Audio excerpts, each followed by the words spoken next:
nu kaopat nyurang salah gancang tumali mah upami pahlawan jeung pamimpin saralah cik atuh di hadapan rakyat teh mengaku kesalahan lain pasang dada lain tanu teh simpati rakyat ka pamimpin teh geus puguh korupsi ngaku henteu deureun ngajukeun banding geus banding pek wagan talaahan Bandungan pan kapungkur mah geuning kasus nu maok coklat nepi ka dihukum nah anu maling negara duit negara diarah rantep meureun ieu teh hukum teh mintul kan nu kalimanya kapapada manusia ai pamimpin kedah nyaah ka rakyat pamimpin teh mikir rakyat cing abdi teu maros ka agan gede mana gaji RW jeung wakil RW gede RW gede mana gaji lurah jeung wakil lurah gede lurah gede mana gaji bupati jeung wakil bupati gede bupati gede mana gaji gubernur jeung wakil gubernur gede gubernur gede mana gaji presiden jeung wakil presiden gede presiden gede mana wakil rakyat jeung rakyat pan gede si lain jeung dewek mah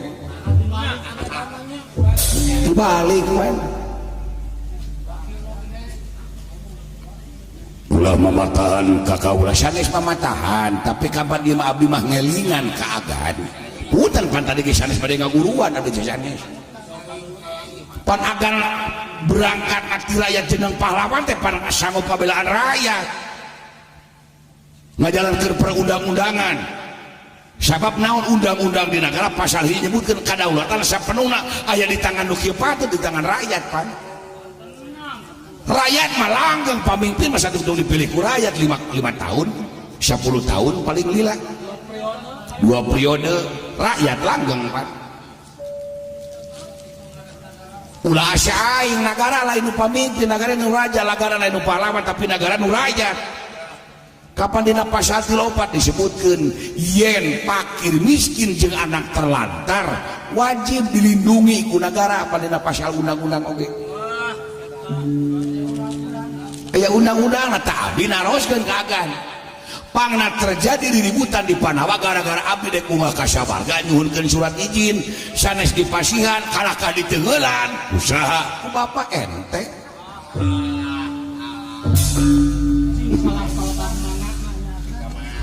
teu sangka lanceuk aing jadi pinter kieu cing abdi lepat di palih manana naroskeun ka agan nah dumeh jelema fakir miskin teu bawa eueuh buruhan lamun sakali minta izin pada teu make amplop teu ditempok rakyat leutik dek unggal ka sabarga oleh teu boleh pana atuh rakyat tempok mah pan sanggup kumaha amanat penderitaan rakyat teh buktikeun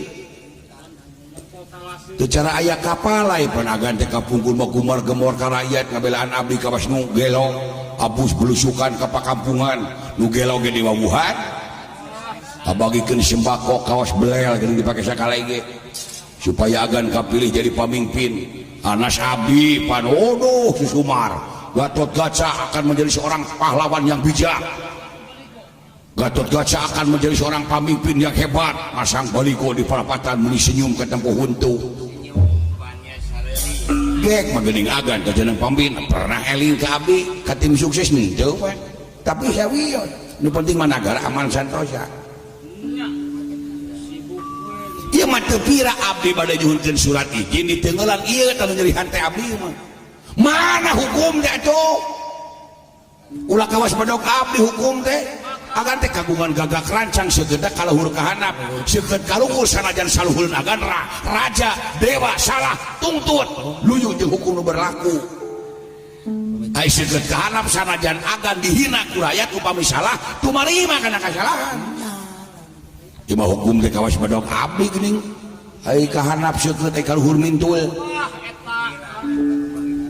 nu maling hayam mah pancana pika polisi geus babak beluh ditingeulan